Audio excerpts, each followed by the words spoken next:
And Paul says if she's going to pray or prophesy, she has her head covered to demonstrate her submission to God and her husband in that situation. So if she's allowed to pray and prophesy, it doesn't mean she's silent all the time. Right. But the key term to me is teaching and having authority.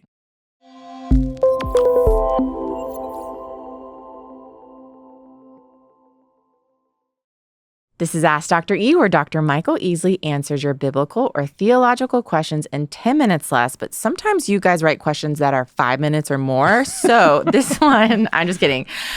We love the in-depth questions. You guys are thinking, and it is a really fun thing to witness. This question comes from Jennifer, and I'm going to truncate it significantly, so forgive me, Jennifer. But she writes, I'm sure you have asked and answered this before. True, and we can link those, but she's asking it again. Basically, she wants to know, can women be pastors? Can they be given the title pastor? She references churches that will say director instead of pastor. And she brings up, there's plenty of people that side on, or that are on both sides of this issue, and they both use scripture to back up their defense.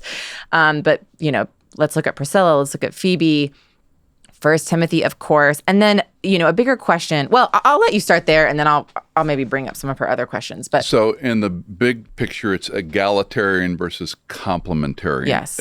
Egal, think of the word equal, equal value, equal role. Complementary, equal value, distinct role. Yeah. Okay. So that's sort of the watershed. Yeah. She's right. Most churches have moved to egalitarianism, equal value, equal role. Even pastors, guys I went to seminary with, have moved to an egalitarian point of view. We also need to differentiate between the office of elder and the gift of pastor-teacher. Okay. Now, sidebar, the word presbyteros, presbyter, episcopal, presbyteros meant older, episcopos meant overseer. Scopos is in that word. So presbyteros and episcopos are used interchangeably in the New Testament, an elder or an bishop or an overseer. If you have the King James, it might use the word bishop, but most went to elder or overseer in most modern equivalencies. So the office of an elder is an appointed or an elected office, depending on the church polity, all right? Not all of these churches will have women elders. We attend a church that does not have women elders, but they lean egalitarian in some ways, not brandishing it. Yeah. They don't have a full-time woman pastor. Yeah. Other churches will have women on the vestry or on the board. Others will not. Pastor-teacher is the hard one for me personally, and I have friends that are complementarian, equal value, distinct role, only male elders, only male pastors. Yeah. But the word pastor-teacher is a gift, Right. not an office. Right. Now, they argue, like elder and overseer, the words are used interchangeably. Okay. I don't think that's accurate from a New Testament perspective, because the gift of pastor-teacher is not exclusive to men. When Paul says, likewise, women teach the younger women also. Yeah. Yeah.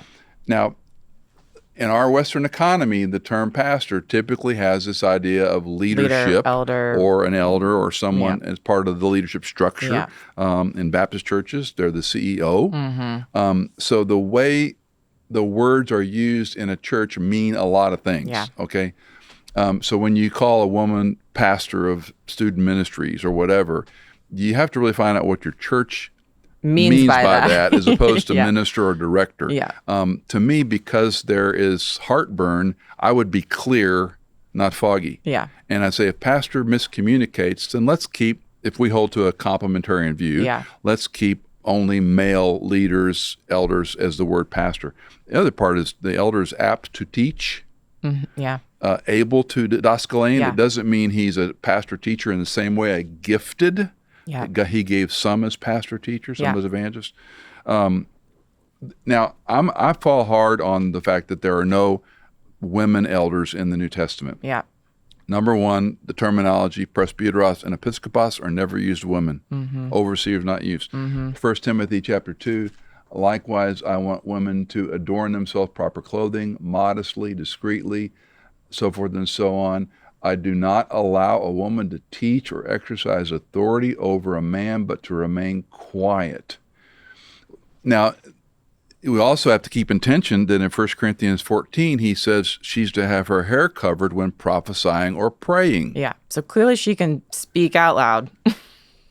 And so in the church gathering. And so they say, well, Paul was a misogynist. He hated women. It was first century oppression. That's not what the text says. Right. So the text is clear. And I think the differentiation is important that in the 1 Timothy, 2 Timothy, 2 Timothy, 1st, 2nd, Thess, and Titus are the pastoral epistles, how you do church. 1 Corinthians is a corrective letter. And Paul says if she's going to pray or prophesy, she has her head covered to demonstrate her submission to God and her husband in that situation. So if she's allowed to pray and prophesy, it doesn't mean she's silent all the time. Right. But the key term to me is teaching and having authority. So if a woman teaches or has authority over men, now you're into the Western question of who's a man. Right? We don't even need to go there. How old is a boy when he's a man? Oh, I understand what you're saying. So is he at sixth 13, grade? Is it okay? 18. Yeah. And again, I've been involved with churches of all sorts of latitude on this. Yeah. We had a church we were involved with where they felt junior high and down was copacetic. A more recent church said 5th grade and down. Wow. So in 6th grade, he's a young man. Right. I mean, so we have this, we're tied up around some issues that I think are important, but we've turned them into a legalistic strain. Yeah. That with the one church we served, a husband and wife would teach the student ministries. Yep. And we caught flack for that. Yep. And my pushback was, wait a minute, wouldn't it be good for a high schooler to see a healthy husband and wife relationship in front of them as opposed to just a male all the time? Yeah.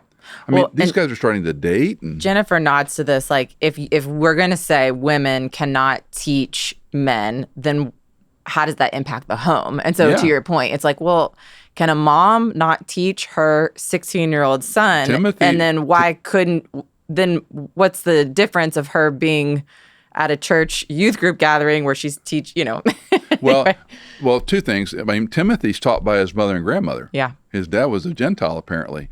The church is the setting. And even in this section, it's about the church. So how do you define the church? Or 2 or 3 are gathered, a building, elders, structure. See, the terminology starts to control our application of this. We use the phrase of form and function with the Lord's Supper.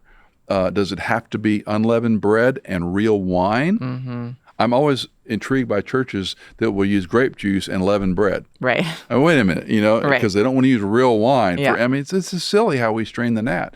But at the same time, clarity is always king. Yeah. What does it clearly say? I'd rather err on the side of the primary pastor-teacher voices fall in line with elders. You see, all elders are not pastors, but all pastors should be elders, qualified. All elders are not pastors. All elders are not gifted pastor teachers. Yeah, okay. They should be able to teach. Okay. But they're not a gifted pastor teacher. Okay. But all pastors should be elders. They should be overseeing and part of that. But you just said that a pastor is a gift. So you can have the gift. So a male pastor in a congregation of a Western orientation, I'm talking about the Western church, how we do this. This doesn't matter around the world. Right. I mean, it's black and white in Nigeria. This is black and white, in other places. But America's where we mosh pit all this stuff. But if you have a primary male teaching pastor of a congregation, he's more than likely also an elder. Yeah. He's an overseer. Yeah. Now, the roles and functions differ with the size of the church. Let's get to the deacon thing with Phoebe for a minute. And in Romans 16, and I always remind people, the end of Paul's letters, he always esteems people. He always has a list of people. And those who worked hard for the church. And in 16:1, the most doctrinal book in the New Testament, one could argue, I commend to you our sister Phoebe, who is a servant of the church in Cenchrea. Some say Cenchrea. And I wrote you to receive her in the Lord in a manner worthy of the saints, so you will help her in whatever matters she may have need of you, for she herself has also been a helper of many as well as myself. And then he goes, greet Pricilla and Aquila, my fellow workers. And he uses this phrase, fellow worker. There's 25 individuals, 3 churches and 2 house churches that he names in this section who helped him in ministry. Okay. That's the paragraph, the chapter. Is Phoebe a deacon? This is the question forever. Right. The word servant in chapter 16, 1 of Romans is the exact same word when Jesus Christ, I came not to serve not to be served, but to serve. Letter for letter. That's the word Jesus used. Now, let's go back lexically and talk about word meaning. Meanings are determined by usage. Yeah. Doesn't say office of deacon anywhere in here. All these people are servants. Doesn't mention any of them as deacons or deaconesses. Yeah. He's just saying these people served tremendously. Yeah. Greet her worthy of the saints. Help her. Yeah. Sounds like he really hates women. Yeah, exactly. Well, that's true too. Yeah. And then he names all his fellow workers. Yeah. My beloved, worked hard, fellow Yeah. prisoner, outstanding among the apostles, fellow workers, my kinsman, my co-worker. Yeah. They worked hard. A choice man, a fellow worker. On he goes. It's a great chapter to study when you have a Christian Ed Appreciation Sunday. These are the people that do the ministry. Yeah. Tell them thank you and recognize them for who they are. Do we strain the gnat and say, oh, Phoebe was a servant, and make an office of deaconess? That's the only verse I can find that you would leverage that against. The likewise language Paul uses, likewise men, likewise women, when he's talking to deacons, the qualification for an elder and a deacon are three different, and the one I remember most is apt to teach. Interesting. So you put all the things side by side. The elders are longer, Yeah. but the one that's missing on the deacon is apt to teach. So in many churches, the deacons are facility operators or budget plan operations, or maybe they're over the building program, or maybe they're over the finance committee, because they're not in a teaching role or a shepherding role. The poiemon, the shepherding aspect of a pastor, the poiemon of an elder, presbyteros, or episkopos, is people. Yeah. He's to shepherd people, not programs. So we split the hairs and define deacons are service-oriented, behind the scenes. Elders are supposed to be shepherding people. Translation today, they ought all small groups at least. Yeah. Or some type of home group where they're leading and teaching and shepherding people. Yeah. So that's the broad stroke. The egalitarian thing has taken lots of traffic and lots of gains in the church today. Rick Warren famously put a husband or maybe a man and woman, a husband wife, in charge of the Saddleback Church when he resigned, to much controversy in the Baptist. So this goes on and on. It's not going to be resolved. But the home, if Eunice taught her son and grandson, go for it. Yeah. Yeah, of course. Thoughts? No, we're out of time. We're out of time. Sorry, 10 minutes is up. I want to put the Council on Biblical Manhood and Woman link in the show notes. Okay. Tons of free resources. The famous Blue Book, which was a indices in my lifetime, the Danvers Statement, is written by all these subject matter experts on head covering, on Yes. on Yeah, these that's issues. another great, why don't we head cover anymore? If Paul says to do these things. Elizabeth Elliot wrote a chapter on it. There's some great resources. It's all free, and you can download the chapters as a PDF, or you can download the whole tome of a book. Wayne Grudem has got probably 50 booklets and pamphlets on evangelical feminism and all sorts of things. Yeah. Familiarize yourself with the Council on Biblical Manhood and Woman, CBMW. Yep. Boom. Okay. If you've got a question for Dr. E, call us, text us, email us. The info is in your show notes.